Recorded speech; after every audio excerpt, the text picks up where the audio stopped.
All right, welcome everybody. I'm so excited. This is the first 2021-2022 J-Teen webinar. And of course, we have to open with Betsy Stone with a record number of people right before the Hagim. Like this is a big deal. But Betsy is gonna talk to us today. She can talk to us literally about anything. I know that we would be glued to the screen. But stop. Today we're gonna talk about reentry.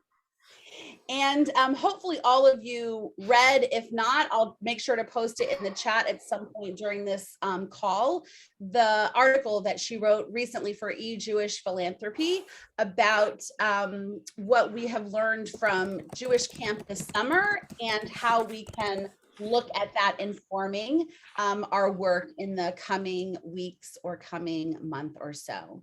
So without further ado, one of my favorites of all time, Betsy Stone. Thank you so much for embarrassing me as much as you did, making me uncomfortable. I first want to just reach out and make sure that everybody who's got people in New Orleans, Mississippi, those places, are your people safe? As Jody Goldberg and I were talking earlier, the houses I'm less worried about, the people I'm always worried about. So I hope that all of you have everybody you have is safe, and that you're not too windblown. What I want to do today, but you all know that I want you to interrupt and lead and help lead this conversation. What I want to do today is to talk about first what we're seeing from camps, so that you have a sense of who may be coming back into your spaces, and then to talk some about post-traumatic growth as a way to use content to scaffold psychological support. Trust me, I will explain what I meant by that in a minute. But really, ask questions, stop me, make sure that we're going the way you want to be going. So everything we're seeing from camps is anecdotal, because it is almost impossible to get data out of camps. And in fact, there are things that had we known that this summer was coming, we would have been kept data for the last 3 or 4 years against which to compare things, but we don't have that. So for example, we don't know if more kids were sent home this summer or more staff went home this summer, though we believe both of those to be true, because we don't know how many kids were actually sent home 2 years ago and how many staff members left 2 years ago. So it's a lot of perception, and perception is obviously impacted by the vision of the person who's doing the perceiving. So that as we're more worried about kids having to go home, maybe we see more kids having to go home. It's not clear. But anecdotally, this is what camp folks are saying. And the reason I think it's important is for us to be thinking about who's going to be coming into our spaces when they return or as they return. So the first thing that I heard from camp people is that the mental health issues were both higher intensity, higher frequency, and higher quantity. That they were higher intensity is more tears, more falling aparts, rather than kids being able to regroup. Higher frequency is it happened more, and higher quantity is it happened to more kids. So more kids in more pain and having less ability to regulate. Do you understand what I'm saying there with the 3 different variables? I just want to make sure that made sense. Somebody nod your head. Thank you, Laura. Thank you, Sarah. So that across the board, there was a higher intensity of issues. There was a higher intensity of issues in staff as well as in campers. And that is could be partly due to the fact that camps were generally understaffed. It could be partly due to the fact that counselors were not allowed off camp in many camps, and so didn't have the kind of recovery time. And it also probably had to do with the fact that nobody had a CIT program last year, so that most of the counselors, including the experienced counselors, were effectively first-year counselors. And so we saw counselors not being able to manage themselves or the kids that they worked with. And of course, the counselors, who are also kids, were also had experienced their own variations of the trauma that we all have gone through for the last 17 months. So much less resilience, much less bounce back, much less strength in campers and counselors. Across the board, with campers, staff, and parents, heightened anxiety. And the way that often manifests with camp-age kids, from the littlest ones to the biggest ones, is in the ability to self-regulate, which was the issue that I think most camps really struggled with, was that kids didn't have recovery mechanisms in ways that they historically have had recovery mechanisms. So it might have been 2 years ago that you said to a kid, you are having a really rough day, go take a shower, see if that helps. The counselors couldn't say that because they were overwhelmed by the kids' feelings, and the kids couldn't manage it. So that the recovery skills weren't there. Plus, lots of contact with parents, much more contact with parents than has historically been the case. And I think you will see that in teen programming as well, that parents are going to be much more anxious, desperate to get rid of their kids, anxious to pull them back.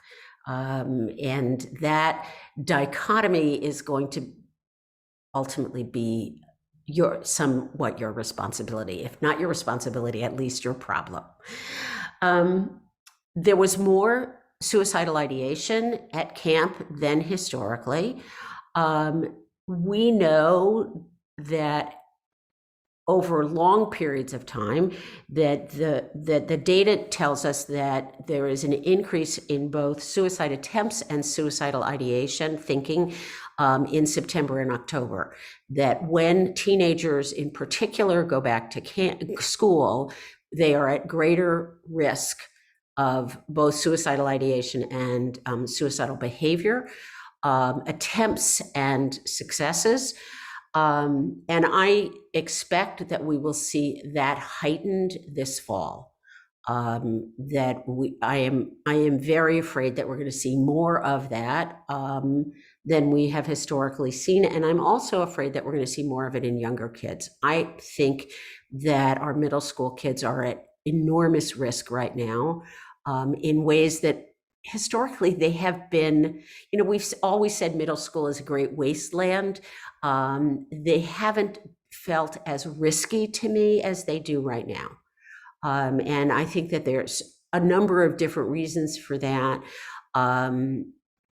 Middle school is an enormously difficult transition from the kind of the structure of elementary school, the value set that kids enter and spend much of their elementary school time in, which is basically, I need to please adults.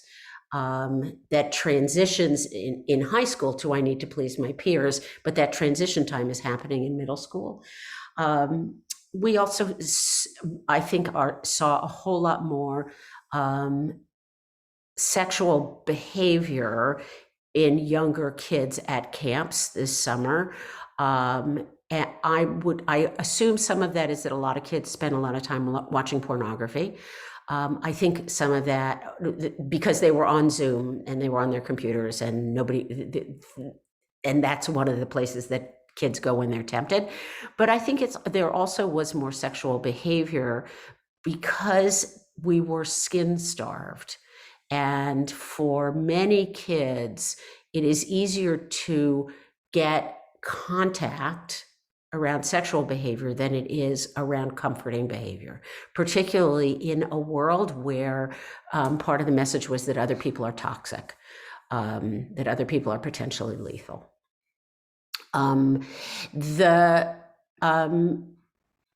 We also saw an increase in both physical threatening and physical aggression, not exclusively boys. It tends to have been historically boys.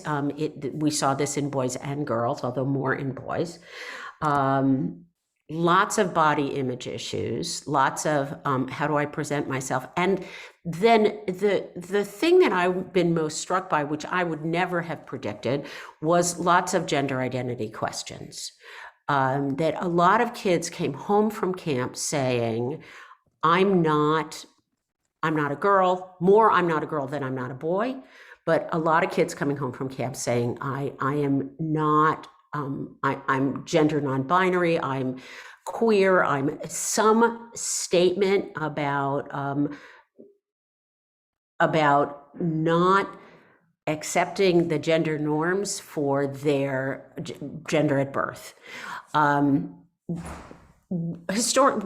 It feels different to me, though I don't know if I'm right about this. There are the kids who at 6 are saying I'm in the wrong body, or 4 I'm saying I'm in the wrong body. That feels very different to me than the kid who comes home when they're 14 and says I'm not a girl anymore. And I wonder how much of it has to do with this, the privacy that the last 17 months has offered us, that kids don't have to have not had to costume themselves by gender as we have historically done. So if you think about, on Wednesday we wear pink, I think it's Wednesday, I'm not sure, from Mean Girls, those kind of that kind of costuming has not been necessary over the last year. And so there's been potentially, at least, a diminishment of gender-bound presentation of self. And so I think kids are now coming home and saying, I reject the gender binary that has been given me by virtue of my assigned gender at birth. I do think that there are parents for whom this is going to create all sorts of discomfort, and that we're going to be having to attend to that kind of parental discomfort at the same time that we're dealing with the kids themselves and how they're feeling about themselves. And again, anecdotally, it seems to me it's more girls than boys. And I also wonder how much that has to do with the fact that being female in our culture is so much more dangerous than being male in our culture. That I wonder if it is a way that girls are saying, I don't want to be at that kind of level of risk. So I'm going to present myself as a boy. I'm going to wear the costume of male. I just don't know. But I think that there's going to be, we're going to be dealing with some of the consequences of that in families and for kids for a while. And I don't think it's going away. I think those kinds of decisions begin to change the way kids view themselves in the world. Even if they don't want to take hormones and have surgery and all of those things. So the other thing that I'm hearing from camps that I think is actually, I think there's something really positive in some of this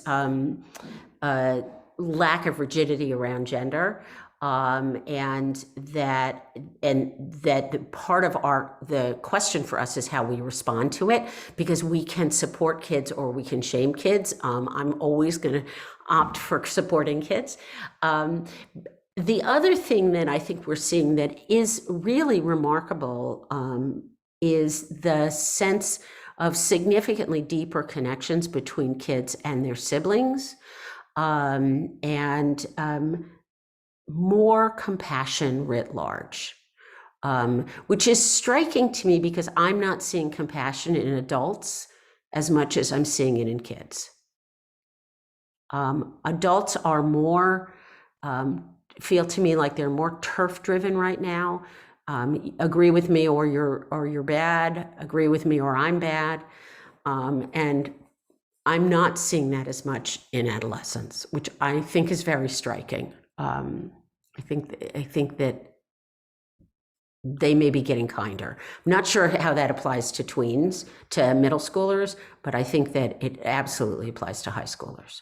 It doesn't mean that they can't be jerks, but that there does seem to have been an increase in compassion, and caring about other people and for other people, not just taking care of each other.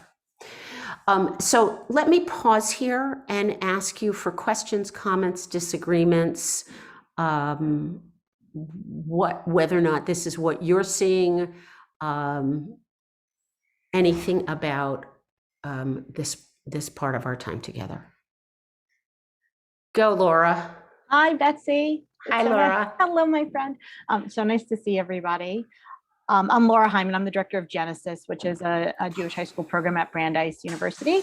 And I wanted to say, Betsy, this makes me as a parent feel so much more validated, because this was exactly the experience we had with our 10-year-old. It was his first time at overnight camp, and he totally decompensated in all of the ways that you're sharing. So it's really, really interesting to hear that feedback, unexpectedly decompensated. But the other thing I wanted to say is that, so Genesis has run for the past 2 summers online. And one of the things that we noticed this summer with the kids is that last summer, everyone was sort of locked, no one could go anywhere. So the kids were so eager to be with each other and connect with each other, like they couldn't get enough of each other.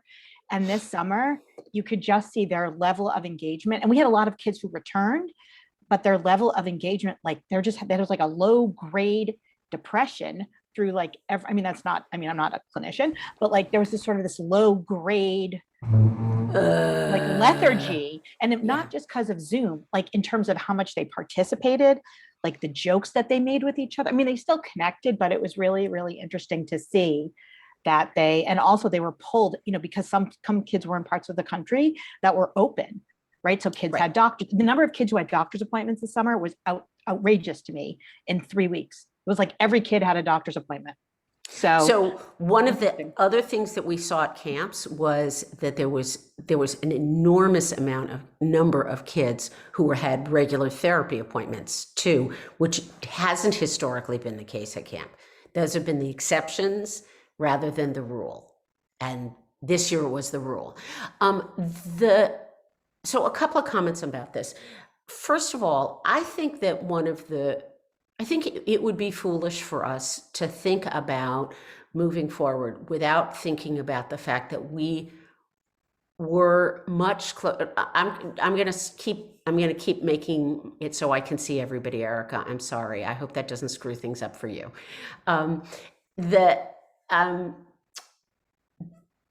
It would be foolish of us to think that we could be thinking about going forward without talking about how close we were to being out of this crap. And the different parts of the country have such different visions of what makes sense and is healthy and is appropriate. I think that the disappointment in how far back we have stepped is there for everybody. And the sense that we had that we were, when we entered the summer, or at least at the beginning of the summer, we really thought we were moving towards home free.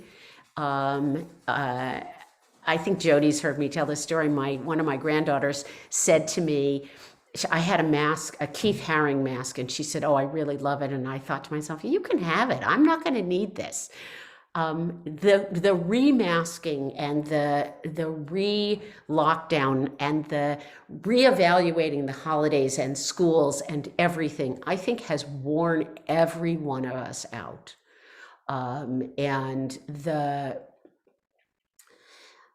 I also wouldn't use the word depression, but the sorrow that people are feeling and the lethargy that people are feeling around how are we back here, is, I would say, pretty universal. And it can give rise to a real frustration with people whose behavior does not mimic my own. Go ahead, Laura. I know you're not done. Yeah, I'm sorry. No, I just wanted to add one thing that I remembered that was actually super helpful for me as a parent. And I just think for us as educators too, is that, so I was very, very distraught that my son had to come home early and for a lot of reasons. And my husband kept saying to me, "You know what, Laura, this is pandemic Gabe at pandemic camp."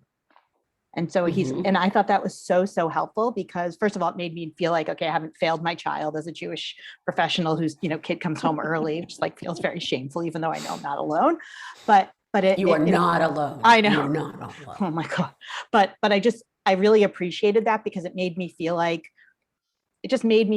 we weren't alone. And it was such a strange situation that none of us could have predicted or known how to deal with. And so anyway, I just wanted to add that. Yeah, it's a really interesting concept because, of course, there's never going to be a Gabe that doesn't include pandemic Gabe, right? He's not going to always be pandemic Gabe, but the experience of the last year and a half has shaped us all. I was in a group of women rabbis, and I said to them, what's your hope for next year? And one of them said healing. And I said, healing, the most important thing for us to understand about healing is that healing always leaves scars. We are never going to be unscarred by this experience. There is no healing that doesn't change us on the surface or inside. And part of what our job is going forward is to support each other, given that we all need to heal, and that we will all be scarred. So it is pandemic Gabe. It is pandemic camp. He will be post-pandemic Gabe, but he will never be pre-pandemic Gabe. And that's a really important concept for us, particularly as we, I keep thinking about the music, the liturgical music of the holidays. And in my synagogue, we sing a song all the time that's return again, return again, return to the land of your soul. I won't sing it to you. And I keep thinking there is no such thing as return. There is no such thing as return. I don't know how to hold that song in my head, which has always been one of my favorites. Other questions, other comments? Go ahead, Julie. Hello, I guess I'll turn my camera on. It isn't so much a question, but I think the way that I'm trying as hard as I can to communicate it to my families in my school is just talking about recapturing familiarity. Because, we've all had this conversation about going back to normal. Normal, for all intents and purposes, may as well be Sodom and Gomorrah. It was burned to the ground. We have a lot of memories from normal. And so, the people who escaped from there, there was a next normal. Like the people whose homes in, California, like these tiny towns that have literally been burned to the ground. There really is no going back to paradise. And that was a tragedy that it was a town called Paradise. But it's the next normal. It's not even the now normal because it's so fleeting. And that's what it is. It's that when we feel destabilized, we need something, anything at all to feel familiar. Because when nothing feels familiar, including in ourselves, it's so hard to even start to get the like the tiniest little bits of balance to feel like you can, stand and possibly move forward. And I think that's why, we're trying to put so many structures back in place that were familiar to people, but it then also, like you said, comes with the, the frustration that, we shouldn't be in the same place that we were a year ago. And then of course, I love what you talk about with the healing, because, healing takes time and rest, and it can't be rushed, and people heal at different rates, and everyone's got the the scars and the everything else. And we've all, I'm sure, talked and seen like the beautiful graphic about kintsugi and filling in all of the cracks with the gold and making them look big. That takes so much effort. That's the thing. It's that everything. And who's got the energy? Time? Right. Who's got the energy even? And all of that to say that, I've been so much more, I've been more frustrated this summer for any number of reasons, but at least last year, going into this part of the year and the beginning of school and whatnot, I at least knew where we were going. And I could say to everybody, guess what? We're going into a foul, mucky swamp. But I can give you all of the tools that we need to navigate the foul, mucky swamp for a while. I don't know what to say right now, because I can tell you where I love to believe we're going. Right. But nobody believes anybody anyway. So, I mean, it is not your job to be a seer at this point. Oh, but there's a fine line. I keep talking about empathetic uncertainty, and this is where we all are. But it's, again, that line between empathetic uncertainty and charismatic bullshit. Right. And that line is a wiggly line, and it moves. It moves in the wind. Yes, absolutely. It does raise the question, though, of what people really need from us. And I think that one of the things that we tend to do that isn't working now is reassure. That we tend to say, it's going to be okay. This is how I know. In fact, I don't know that it's going to be okay. I know it's going to be different. I am absolutely convinced that we will not be in this exact same place in a year, but I don't know where we'll be. And so I think that part of the question for us is part of the assignment for us is to not reassure foolishly, but to reassure with wisdom. So let's shift, if I might, unless there's other comments. Go ahead, Kara. I just have a question. I like questions. How do you best suggest, like, I could tell, or I'll speak from my own experience, like, I'm super frustrated with this, like, COVID regression is like what I like to call it, because we were progressing so well, and now it's like we're taking 3 steps backward. How, if I'm also frustrated, and I have a feeling I'm not alone, if I am, okay, but how do I, like, if I'm frustrated myself and my teams come to me and they're frustrated, like, I don't want to commiserate together, but what do you think is like a good way to kind of stay positive and be like, because you can't tell, like, it's reassurance, but you don't even know what there is. As a rule of thumb, doesn't always work, but as a rule of thumb, I think that the most important thing we do with other people's feelings, and frankly with our own feelings, is to validate that whether I agree with how you feel or not, you are entitled to feel it. You are entitled to feel it. So if you're cold and I'm not, if you're angry and I'm not, if you're frustrated and I'm not, you're still entitled to feel all those things. So I think the first thing we do is that we validate other people's emotional experiences. What we often do, the experience of teenagers is often that the teenager says, this is how I feel, and somebody else tells them why they shouldn't. That is, in my head, I don't understand what function that serves. I mean, I just don't know how that's positive. And I think that very often the most helpful thing I can do is to hear you out until you run out of steam. So, you know, I'm so angry at all these jerks who, and the way this, and eventually you're going to run out of steam. And when you run out of steam, your thinking brain is more accessible. So if I have time, I want to actually give you space to vent.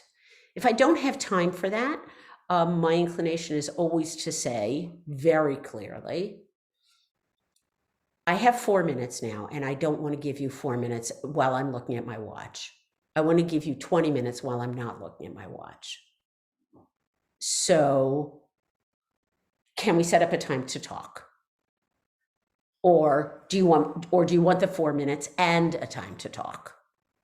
But I want to lead with, I'm going to be looking at my watch if that's what I have to do. But how do you not like project that? Like, if you yourself are frustrated, that's great, and I'm frustrated and whatever, but like, how do you not project? Because they're probably like, my teens are probably frustrated as well. And instead of just both being frustrated together, how do you kind of like put a positive spin on that and be like, okay, so Kara, I think that particularly in a situation like this where it is really hard to frame a positive spin, look, adolescents bullshit monitors are so good. They're so good.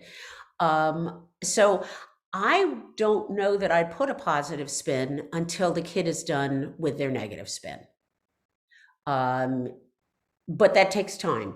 And what I would think about is how, when they're not emotional, we could work on a positive spin. And this is a beautiful segue to what I want to do next. So I'm just going to leave you with, hold this thought and make sure, and hopefully I come back to it, you get it answered. So I want to talk about post-traumatic growth. And the reason I want to do this is because we actually know that there is, I'm going to assume that you all are with me when I say this has been a traumatic experience.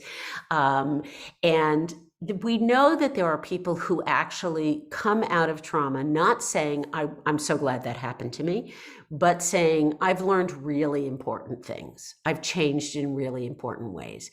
And what I'd like us to do now is to think about those arenas. There's 6 arenas of post-traumatic growth that researchers share with us, and to think about how you can take the kid that Kara's talking about and help them begin to move towards growth. Because I think that I think a lot of what our job is going forward, for the next couple of years, I'm not talking about the next couple of months, I think the next couple of years is going to be to use whatever content we're using to scaffold psychological growth. That the goal of the content is the growth, as opposed to the goal of the growth is the content. And so let me tell you the arenas of post-traumatic growth, and we'll play with ways that we can use content to scaffold growth. And hopefully it answers Kara's question. We'll see. So there's 6 arenas. They are in no particular order. I have to say them in an order, but we don't think of them as having primarily this or this happens more often than that. And the first one of them is awareness of personal strength, which can go from the sublime to the ridiculous. I make sourdough bread. That's a new strength. It's a new skill. Michelle Obama learned how to, I think it was knit, but it might have been crochet. People learned new skills and had a new understanding of what they were good at. One of the ways, Kara, that I think you can use this particular arena of growth in programmatically is for kids to begin to talk about what parts of me I met during COVID that I want to hold on to. What things did I learn about myself during COVID that I am not giving up? And most kids are going to be able to actually articulate something around this. I learned and by the way, these 6 arenas are not perfectly siloed, like they're really not siloed. And so I may give you an example that fits in multiple categories. It could be, I learned who mattered to me. It could be, I learned what it was like to be by myself and that I could survive being by myself. Whether you call those COVID keepers or you call them parts of me, I learned, Laura, I've been using the expression COVID keepers for a long time. I think it is a wonderful way to frame the fact that there are parts of this that I have benefited from. And those may be dinner with my family. They may be jigsaw puzzles. They may be, I realized I'm not ready to go to college. Those are all important COVID keepers. So awareness of personal strengths is the first one. Second one is new possibilities, a reprioritization of values. What did I learn about what mattered to me? And my guess is that each one of us can think of things that we learned about what mattered to me. It may be that in that awareness of personal strength, it has to do with a skill you learned, but that in the reprioritization of values, it has to do with actually understanding that that skill was important to me, and it was important to me because of X. So what question might I ask if I wanted to help kids think about the reprioritization of values? I can do this from a textual point of view. I can do this from an activity point of view. So for example, if I wanted to think about these first 2 that I've mentioned to you, and I wanted to use the image of Miriam's well, which is an image that I just love to use in lots of ways educationally with adolescents, because we could put all sorts of things in Miriam's well. What kind of fish are in Miriam's well? What is the well decorated to look like? That would fall under creativity, which is a post-traumatic growth strength. If you had Miriam's well, if you had Laura's well or Megan's well or Danielle's well, what would be in that well that you would really want to keep with you everywhere you went? It's akin to that story of the coin that says on both sides, "This too shall pass." What is it that you want to hold on to? So that's reprioritization of values. The place that we've seen the most kind of, by Jody, most kind of, at least explicitly described post-traumatic growth in adolescents thus far has been in their relationships with others. We've seen in this arena of post-traumatic growth, we see an increase in compassion and an increase in altruism. Those are quite different. Compassion is between me and you. Altruism is between me and the world. So tzedakah is at core altruistic more than necessarily compassionate. Doesn't have to be compassionate, but being kind to another human being is always compassionate. So we see changes in both compassion and altruism, and that's some of the stuff that we heard about from camps. We shed irrelevant relationships. I think, again, this is one of the things that our teens experienced this past year, that there was a diminishment in the effort made with the people I don't really care about. And in fact, I think that's why some of our kids really thrived in the lockdown experience, because they weren't having to invest psychological energy in people that were unimportant to them or who were unkind to them. And we also see in this relationships with others, the sense of being and having social support. One of the things that we know from trauma research that we also just know is that human beings, like all mammals, are innately social. And the lack of socialization is actually extraordinarily difficult for us to manage. What's striking about the kids at camp was that after a year of virtual socialization, live socialization was way too much for them. It was exhausting for them. They needed much more downtime.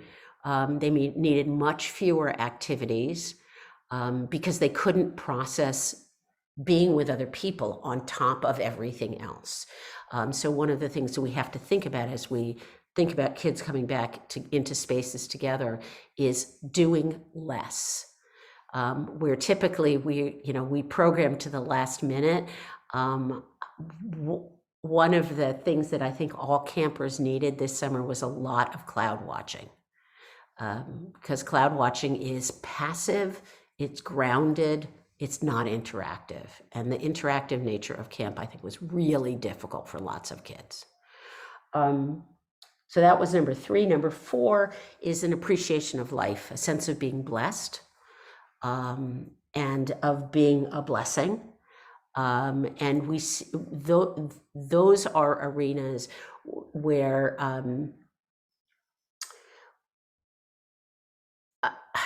I think that many of us have been very aware of being blessed over the course of this last year in ways which have on occasion made us feel like we don't have anything to complain about. We don't have the right to complain. That we always have the right to complain because we suffered, and while we may engage in comparative suffering, it's a particularly useful thing to do. Go ahead, Jessica. I have a question. I think you're totally right that we have to do less, and that we need some time for cloud watching, but I struggle with communicating that to families, especially when you're like a not everyday program, right? So if they're paying to come to Sunday morning school or camp or this or that or the other, it's a really hard sell to be like, wait, we just need time to watch the clouds this year. So it's a great question, and different parts of the country are going to push much harder, right? Like the coasts where we are phenomenally ambitious for our children are going to be saying, but I need my kid to be president, as opposed to I need my kid to be in recovery. I think that one of the important things that each one of you can be thinking about doing is educating parents about the kinds of experiences and difficulties that their kids are facing right now, and talking about creating recovery space as opposed to ambitious space. If you have surgery and you come home from the hospital, they don't say to you, and now go to work. They say, and you're going to need to be home for 3 or 4 days, and you have to do this and you have to do that. Human beings need recovery time. And all of us need recovery time. And so part of what I'm going to suggest to you when you're struggling with parents like that is to head them off at the pass and to share with parents up front the kinds of things that you're hearing about and learning about in terms of the kinds of struggles that kids are having. Whether that is to distribute that article, that EJP article that says, look, this is what campers experienced and this is what we're going to be seeing in schools. But put yourself in the position of being expert, always put yourself in the position of being expert, and of leading parents to helping their kids rather than pressuring their kids. So I'd cut that off at the pass by anticipating it. Does that help? I mean, you're always going to have parents who are going to say, my kid is fine. Yeah, totally. I mean, last year I eliminated a class. We went from 3 to 2 because I felt like the world was so overwhelming. Mm-hmm. And I got pushback from people being like, well, but this is the time that we do this. And I was like, but it's enough, like it's enough. So I just anticipate that, and I am indeed on an ambitious coast. So you're Yeah. 100% correct. Look, if you can begin to help parents understand that their kids are still suffering, and that I think Jewish spaces are a wonderful place for people to be allowed to be human. And that part of our job is to demand that in this space you are allowed to be human. That doesn't mean you're allowed to that you're allowed to hit people. It means that you're allowed to have feelings, which really kind of in many ways comes back to Kara's question, what do we do with all of the dysregulated feelings? Well, if you're emotional and out of control, for me to say to you, calm down, does not work. It's, one of the biggest waste of two words that we have. It's too late. Our kids are dysregulated. Our adults are dysregulated. And so I think part of what our professionals are dysregulated. Part of what we have to do is to figure out ways to make space for people to know that without acting on it. Because if I can articulate it without acting on it, I actually have a different sense of mastery of it. But it's not a simple, like I'm going to tell you this and then you're going to be able to do it. We are not IKEA furniture. We need many more instructions than that. Arena 5 is creativity. You all are so good at this. Julie, you have to know that I read that as alien wrench. So not only can your life not be fixed by an Allen wrench, but not even an alien wrench. In the arena of creativity is a wonderful way for people to get their stuff out. It is a wonderful way for people to grow.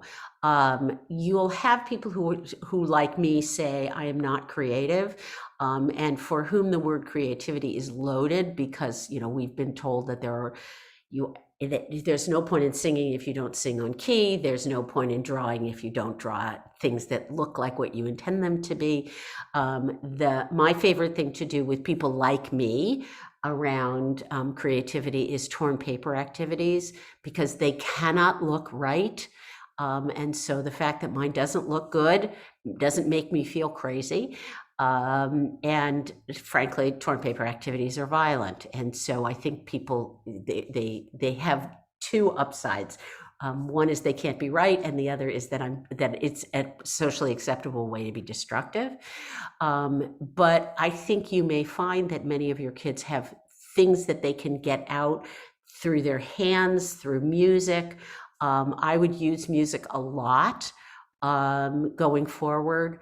And I would use music as a way potentially for people to gauge and express how they feel about themselves and how they feel in the world. How creativity, even other people's creativity, can be a way for me to process and grow with myself. And the last arena, Laura, is that a hand or a scratch? Scratch, okay. The last arena of post-traumatic growth that is always a difficult one to talk to clergy about, but will not be as difficult to talk to you all about, is spiritual change. It's difficult to talk to clergy about it because they tend to want this to be religious, development of religious allegiance and alliance, as opposed to something which I think is really quite different, which is meaning making. That our kids, it would be unreasonable for us to expect that our kids would have gone through this kind of experience and not questioned if there is a God, what that God is up to. You have beautiful opportunities for your kids to talk about their relationships with the world and their relationships with whatever higher power they believe in, their relationships with nature. These are beautiful opportunities for you to create spaces for kids to really explore themselves.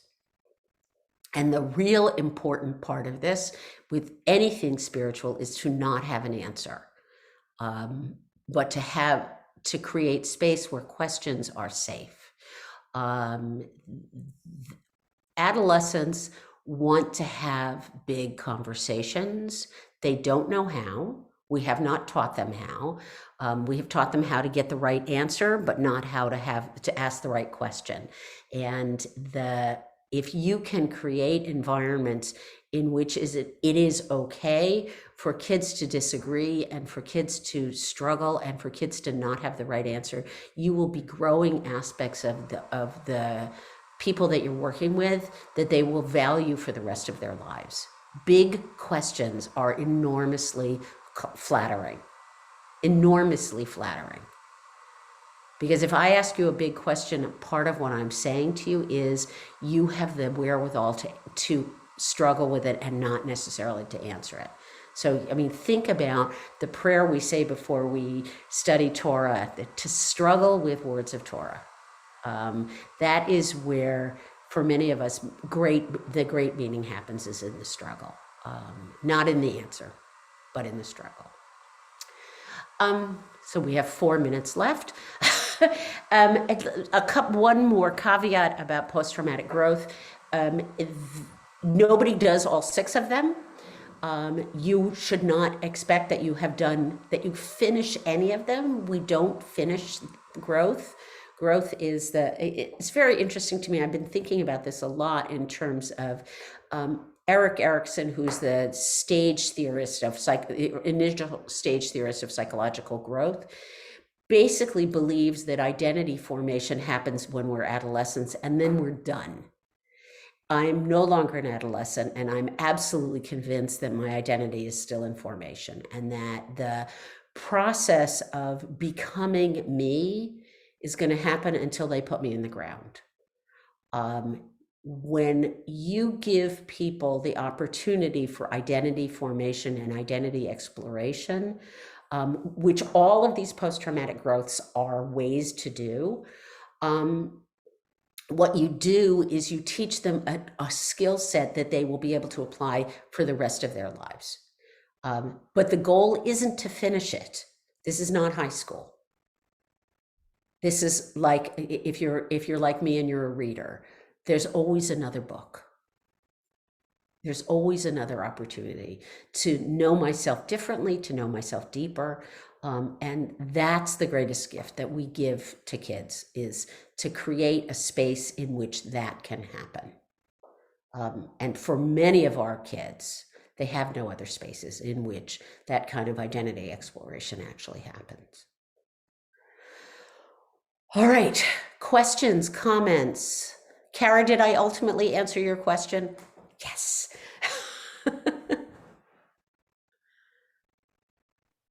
Hi, I'm Rachel. I'm currently in Los Angeles, and I was actually at URJ Camp Newman this summer.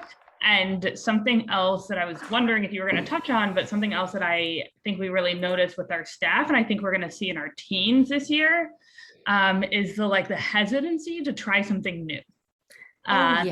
The fear, because we were in such places of comfort, whatever that means, at home, in a dorm room, the hesitancy to try something new and to trust the adult who is asking you to try that something new. And so we saw it with our counselors. And so I'm curious and already wondering about what that looks like in the congregational and religious school space with our teens and with our younger kids too.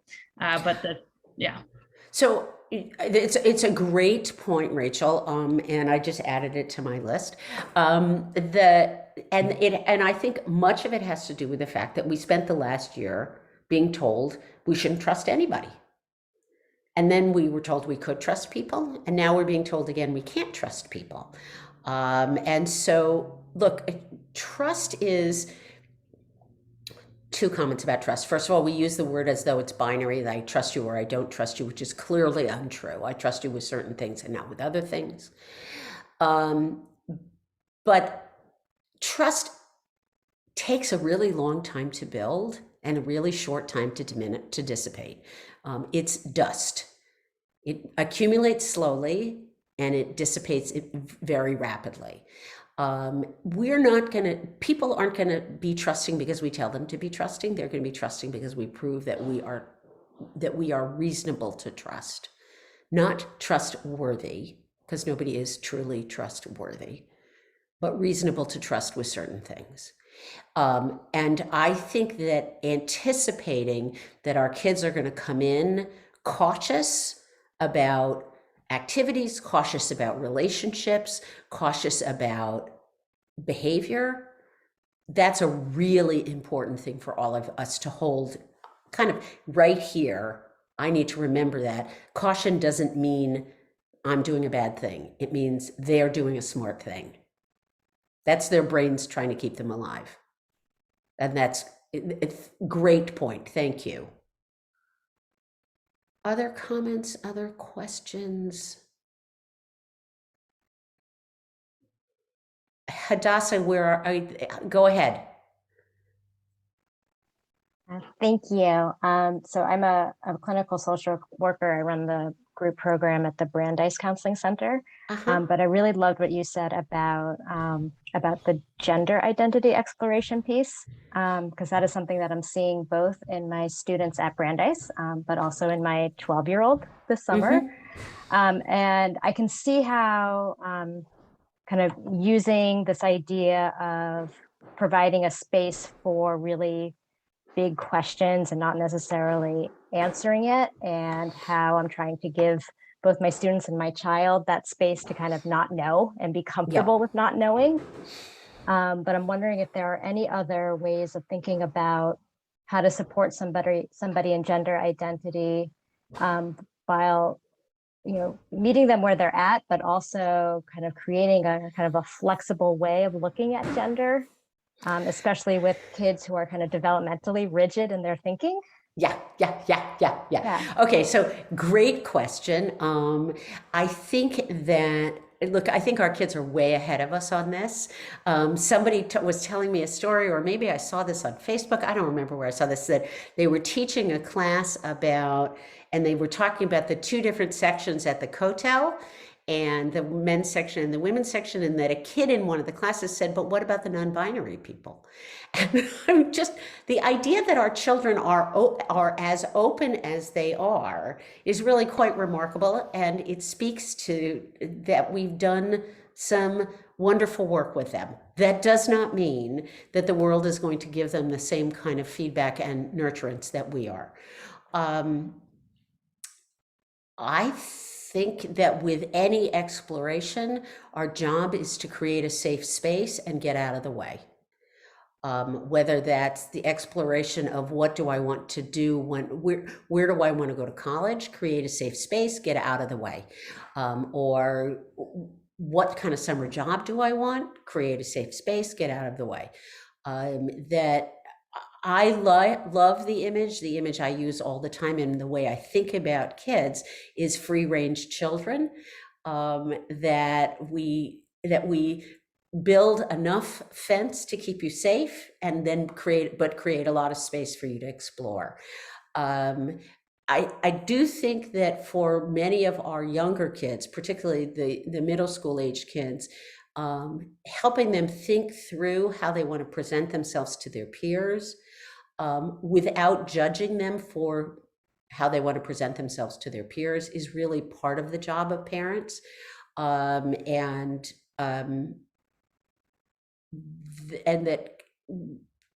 that a great deal of parenting writ large is managing my own discomfort.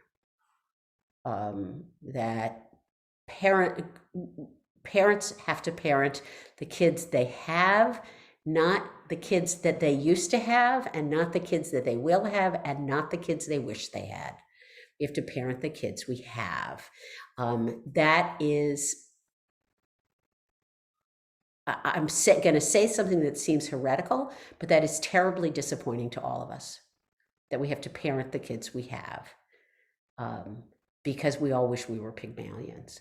So I think it is really important when, as our kids explore all the arenas of their lives, for us to remember that our job is to parent them, not to parent the way I want to parent, but to parent the way that child needs to be parented right now. I don't know if I answered your question, Hadassah. I think I might have been way too vague. Hold your kid, let them make mistakes, hold them again. I think that's the best we do. They don't give A's at this thing, at this parenting thing. It's 3:05 and I've gone beyond my time. Please reach out if I can do anything, if you'd like to continue this conversation. I love being with this particular group of people. So bring me back, and happy, healthy New Year. May it be a year with manageable challenges, and growth. And maybe you all be written where you wish to be written in that book of life. Thank you.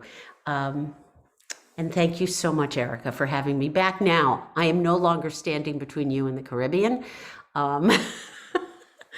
Go.